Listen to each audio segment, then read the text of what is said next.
Today we are going to discuss about a company which has grown more than 20% CAGR for past 60 years. It is the only Indian company to have grown at such rates. Do you know Asian Paints had a supercomputer 10 years before ISRO had it? If you had invested 1 lakh, it would have been worth 1.9 crore as of now. They are the market leaders for past 57 years. Like every story, the story of Asian Paints has a few lessons for us to learn and apply them in our life. So without further delay, let's get into the video. Please try to watch the video completely. It will be very interesting how our 4 friends set up a giant of a company that is today. Hello everyone and welcome to Markets Analyzers. In today's video, let's try to do an interesting case study on Asian Paints. Do you know, from past 57 years, Asian Paints is the market leader in paint industry. Without a doubt, Asian Paints is one of the greatest companies in the history of India. Why I am saying this is because from past 60 years, Asian Paints has grown at a CAGR, compounded annual growth rate of 20%. Except Asian Paints, there is no other company in India which has grown at 20% for 60 years. That too continuously. Wish I could find one such company in my entire life to invest. Mostly, business of Asian Paints literally doubles every 3 years, and it has been a market leader in the paint industry not for 5 years or 10 years, but for the first 54 years they are the leader in paint industry. Asian Paints is the market leader for past 54 years. This in itself is an achievement. I will in a bit tell you the strategies that Asian Paints followed to stay at the top.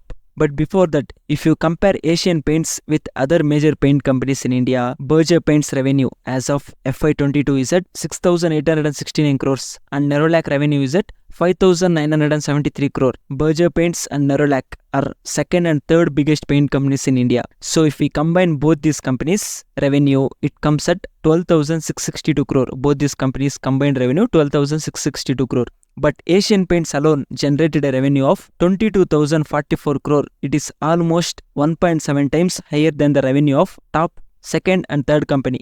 Similarly, if you look at FY22 profit after tax for Berger Paints and Nerolac, it came at 719 crore for Berger Paints and 529 crore for Nerolac respectively. Both combined profit is at 1,249 crore. You can see this on the image as well. Look at Asian Paints. It alone generated a profit of 3,139 crore. Profit is more than 2.5 times even if you add the profit of both Berger Paints and Nerolac. That is the kind of domination that Asian Paints has in the paint industry. So now this brings us to the question of how did Asian Paints become such a dominating force in the paint industry? What exactly is their business techniques that is keeping them as the market leader for 57 years? And most importantly, what are the takeaways? What are the business lessons that we need to learn from greatest paint company in India? Can we try to apply them to our life to grow ourselves? First, let's talk about their history. Their story begins during the times of 1942. India was still under the British rule and the World War II was going on, and the government had temporarily banned the import of paints into India. During those days, the paint industry in India had a few foreign and domestic players. But this import ban resulted into a brilliant opportunity for domestic production. Because the government had banned imports into India, I could not find the exact reason why they banned import into India in 1942. It means we should only produce it domestically. Spotting this opportunity, Mr. Champaklal Choksi and 3 of his friends set up Asian Paints in Mumbai in 1942. One of the most amazing qualities of this person was he was an incredible market researcher and he spent a lot of time understanding the paint industry. He knew very well that only if you understand the industry you are in, only then you can truly find the opportunities present in that field. After deep research in paint industry, he understood that there were 2 segments during those times in the industry. One was the industrial segment, the other was decorative paint segment. In the industrial segment, it was B2B, business to business space. It was all about supplying paint to big factories. Whereas the decorative segment, it was B2C, business to consumer, wherein you could sell the paint to the common man to paint his house directly to customer. Even after knowing and understanding paint industry, he had to face many problems in selling the paint. Initially, the large distributors rejected to buy paints from Asian Paints, but this did not stop them. They tried to find another path. In big cities, they couldn't have any distribution network or dealers for that matter. So they went to rural areas like small villages and towns, and they opened their first dealership in Maharashtra in a rural area named Sangli. After purchasing directly from the company itself, the dealers in rural areas started to get paints at lower cost than they used to get earlier, because now they are directly buying from the manufacturer itself. So this was a big success rural areas. And along with that, he observed, especially in villages like Tamil Nadu and Maharashtra, Pongal in Tamil Nadu and Pola celebrated in Maharashtra. In both these festivals, people worship bulls. They paint bulls' horns with bright paints. Spotting this opportunity, they decided to launch bright paints in small quantity cans like 100 to 150 ml. These are small bottles just used for that particular occasion. Until then, such small cans availability was negligible, and they also observed that bulls always put their horns in mud. So they decided that paint quality must stay for a long-lasting effect. This was the level of attention they used to pay. Slowly, Asian Paints got a huge success with this strategy in rural area. In the process, their brand value grew. Now the big distributors started to approach Asian Paints. And in the next 10 years, from 1942, from their beginning to 1952, with this rural to urban approach, they hit a revenue of 23 crores by 1952. So this first 10 years was a remarkable story by Mr. Choksi and 3 of his friends. The first 10 years was the first phase of Asian Paints. After 1952, the second phase of Asian Paints story started. Earlier I told you that Mr. Choksi was a great researcher of paint industry. In his observation, he noticed a huge gap in the market during those times. He saw that there was 2 major products in the market. One was basic dried distemper, and it also known as tuna powder, which was white color. Mostly people in rural areas were using this because of its low cost. But it had the tendency to peel off. It would fall down from the walls. It also used to stick to the cloths. And along with that, its smell was very strong. And the second product was the plastic emulsion. This product was free from all the problems, but it was 5 times more expensive than the tuna powder. It was unaffordable for the common man. So people often used tuna powder instead of costlier plastic emulsion. Mr. Choksi identified this market gap and launched a new product called washable distemper. This product performance was in between tuna powder and plastic emulsion. This washable distemper was a huge success, and the company started taking giant steps. From 1952 to 1962, the revenues grew at a compounded annual growth rate of 21%, with margins rising from just mere 2% in the beginning stages to 13% by 1962. And by 1967, that is 25 years after the company started, Asian Paints became the largest paint company in India. And the most unbelievable thing is that even today, after 57 years, Asian Paints is still the largest paint company in Indian stock market.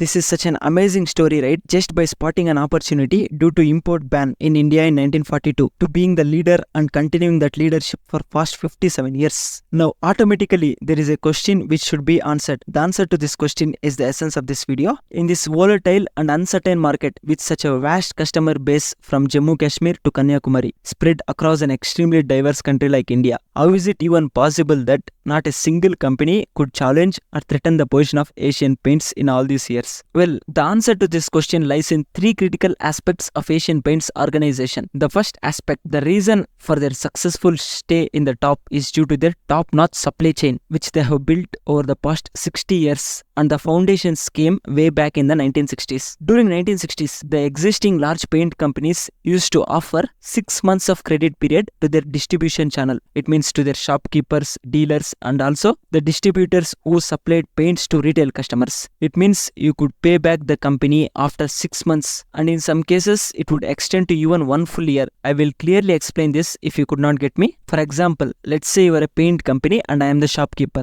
and you gave me 60,000 worth of paints that I am supposed to sell at 80,000. So I can take up to 6 months to sell the paint and then pay you back your 60,000. For you, this means that 60,000 of capital is stuck and cannot be used. Now, if the same thing happens with 1,000 distributors across the country, which means it is 6 crores worth of capital of yours that will be stuck. This money cannot be used to buy raw material, and for the next cycle, you will need another 6 crore, which means that you need a huge amount of working capital to even survive in the market, let alone the profit.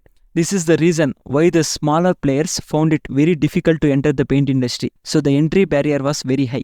But one practice that was prevalent, and even today it is still prevalent in credit system, is that even if shopkeepers have sold 60,000 rupees worth of paints, when they get such a huge time, 180 days to pay back to the company, no one really bothers to pay back until the deadline comes. And even if they did, they used to pay using those post-dated checks during that time. The Asian Paints understood this very clearly, so they came out with something called the regular payment performance discount, wherein the regular payback was incentivized. For example, a shopkeeper would get 3.5% extra discount if he made the payments within 30 days, within 1 month. Throughout the year, you would keep on getting 3.5% discount if we was keep on paying the payments within 30 days. Similarly, if a dealer made payments at the time of purchase itself, they would get a 5% cash discount on its procurement price. This was a big deal because the paint industry by default operated at very low margins at dealer level. And these incentives worked wonders because it was a win-win situation for both Asian Paints and the dealers. Asian Paints used to get their capital back and they could use it for their business, and the dealers were used to get paints at lower cost. Asian Paints was able to rotate its capital faster, so they were able to serve a large network of distributors with very less working capital. And at the same time, the dealers were getting discounts and managing their working cycles better. Secondly, from 1970 onwards, Asian Paints removed all middlemen like distributors and wholesalers from its distribution channel, and this meant that they were supposed to supply directly to the dealers. Because of this, today Asian Paints reaches 70,000 paint dealers without any middlemen. Therefore, with only 3 to 5% average margin for the dealers, Asian Paints is able to keep the lion's share, 95 to 97% of the margins for itself. Asian Paints have always remained a pioneer in supply chain management. In fact, they bought the first ever supercomputer in India in 1970 for 8 crore. And the staggering fact is that Asian Paints had a supercomputer 10 years before ISRO had it. 10 years before ISRO had it, and 21 years before any other company in India had it. They used these supercomputers to forecast demand, using which they could run their supply chain based on the demand they used to find. Their supply chain was running at insane levels of efficiency due to their supercomputer. They started branch building on computers way back in 1970s, and even they started using GPS for tracking the movement of their trucks. As a result, in 1980, the Banda plant used to operate with 1,600 workers, but the Ankleshwar plant started production for the same capacity with only 250 workers, and by 1985, the same thing was done with less than 100 workers. In less than 5 years, they were able to improve the efficiency to such an extent that now they were able to operate at the same capacity with 1/16th of the workforce. So it's a huge improvement. All of this was done because of an insanely superior technology. The extraordinary levels of efficiency have taken Asian Paints to great heights. While Nerolac generates a revenue of 40 crore per depot, Asian Paints generates a revenue of 100 crore per depot. Similarly, the revenue per factory for Nerolac is at 700 crores, whereas Asian Paints stands way ahead at a revenue of 1,500 crores. This is the level at which Asian Paints operates due to their extensive technology. The next reason is due to the relationship with dealers. I will tell you a small story about tinting machines. Tinting machines are the machines that could produce a large variety of shades using a small set of standard colors. For example, if you wanted saffron, the tinting machine will be able to mix red and yellow color at appropriate quantities to give you the exact same saffron color that you are looking out for. This means that by the usage of tinting machines, you as a dealer of Asian Paints, you no longer have to store every single color bucket in your store. And today you can produce thousands of colors with the tinting machines without going back to the manufacturer like Asian Paints or somebody else. The very presence of these machines meant that the sales of the company would skyrocket. While Nerolac and Berger Paints both combined together have deployed 46,000 tinting machines through their dealer network, but Asian Paints alone has more than 50,000 tinting machines. How could there be such a stark difference between Asian Paints and others? This is where a strategic plan by Asian Paints comes into the effect. That is not just because of the extensive network that Asian Paints has, but also because Asian Paints built a seamless system for the adoption of tinting machines. Back then, the problem was that tinting machines were manufacturer specific. They required significant space in the store and they were extremely costly to buy, and while many paint companies asked the dealers to bear the heavy cost, Asian Paints used to bear the initial investment on those tinting machines, and then it would give the machines on a lease to the dealers. In this way, the dealers felt less burdened and the company established a solid relationship with the dealers through these tinting machines. This is the reason why the network of Asian Paints grew from just 15,000 dealers in 2001 to 52,000 dealers in 2018, which has increased even more as of now, because even the smallest dealer in the market could afford to partner with Asian Paints. And along with their customer support, Asian Paints portal is so amazing that their queries get answered usually within just 24 hours. And regardless of whatever problem the dealer faces, the company has an extensive customer support team to help them out with extreme care. In Tier 1 cities, Asian Paints logistics systems delivers 2 times a day, and in some cases even 4 times every single day. Even in Tier 4 cities, if you order products in the evening, it will be delivered to you by the noon without fail. Asian Paints has always gone behind its call of duty to help its channel partners in case if they faced any unexpected problems. This is the reason why Asian Paints has the largest number of dealers, that an extensive network that is far superior than its competition. The next reason is due to their incredible levels of consistency. In the past 50 years, the stakes of the founders have changed, and just like any other giant company, Asian Paints also had some conflicts within the company, but they have been remarkably consistent with their adoption of technology. They have been recruiting the same grade of talent since 1970s, and their marketing has consistently evolved with the changing trends in the Indian culture. Asian Paints is among the rare breed of companies whose board of directors are truly independent individuals, unlike most companies whose board of directors are usually the friends of the existing board members. So Asian Paints truly independent individuals with extraordinary backgrounds from different walks of life, who always make sure that company is always a notch ahead of its competition. So the backstory is good. What about the future? Since the past 54 years, Asian Paints has been a market leader. That's fine. But today, what is Asian Paints doing to stay ahead of its competition in the next, let's say, for 50 years? To understand this, we will first have to look at the mega trend in the paint market. The cost of labor involved in painting a home has increased from just 10% in 1980. If you wanted to paint a home, you used to pay 10% of the cost to the labor. The existing 90% was paint. As of now, it has increased to 65% of the total project cost. It's just going to the labor. This is because from 2006 to 2015, the labor cost in India have grown at a CAGR of 9% to 10%, whereas the paint prices have increased at just 3% CAGR. In the next 10 to 15 years, the labor cost are expected to be around 90% of the overall paint project cost. And when this happens, it will make more sense for you to buy paint from a store and paint a home yourself rather than employing painters and laborers. Customers will be willing to pay for labor involvement only if there is a service-oriented value addition that cannot be done by ourselves. It requires only expertise. This is the reason why Asian Paints has already started trying several service-oriented models. They have been opening experience stores in Mumbai, Delhi and Kolkata, and along with that they have opened color idea stores which provide color consultancy. They also have home solution painting service which currently executes 20 to 25,000 projects a year. They are diversifying their portfolio as well. Along with vast range of standard decorative paints, the company also manufactures various accessories like wall primer, wood primer, putty and stainers. Asian Paints have a line of products called Royale Play, that is high-end textured paints. They also offer waterproofing solutions with the highest warranty of 8 years in the paint industry. Apart from that, they have even started laying their foundations into kitchenware, bathroom fitting furniture and even interior decoration as well. To put that straight, Asian Paints doesn't just want to paint your house. They want to build and sell everything that is inside your house. That is the first trend. That is the evolution of a service-oriented industry in the paint market. Also, the do-it-yourself model is expected to emerge soon. Currently, households do not adopt do-it-yourself approach because of the lack of sophisticated tools they require.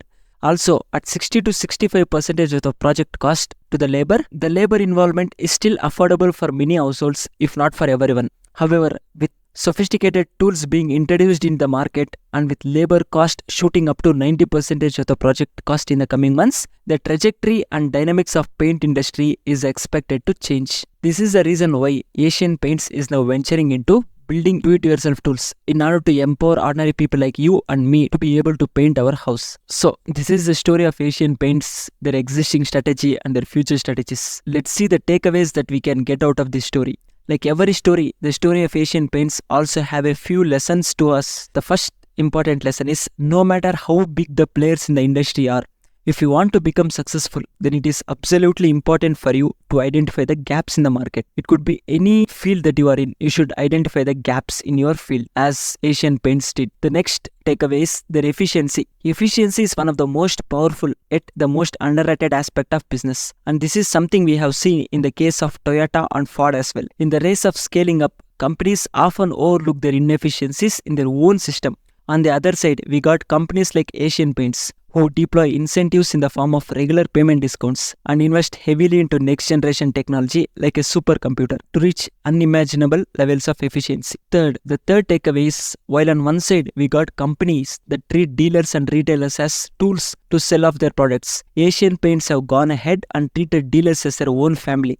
And once you establish such a relationship with your dealers, they themselves will push your product into the market, which even reduces for you the need to have a sales team or to advertise your products. Fourth and the last takeaway, I think this is the most important of them all. We should learn that luck plays an absolute critical role in the success of any business. Therefore, we should always be ready for change. The only constant in this world is the change. We should be ready to take bold bets when necessary, and we should always be ready to diversify our risks. I believe that the story of Asian Paints is not just the story of a paint company. It is the story of relentless, committed effort that is put in by hundreds and thousands of talented people working together towards one single goal. While good brands have a legendary leader, a great brand has a legendary culture.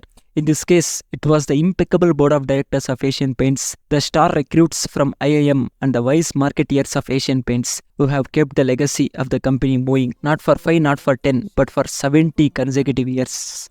So friends, this brings us to the end of today's video. Try to share the video with your friends and hit the like button. If you haven't subscribed to our channel yet, do consider to subscribe as well. I will come back again with another interesting video. Until then, take care and have a great time.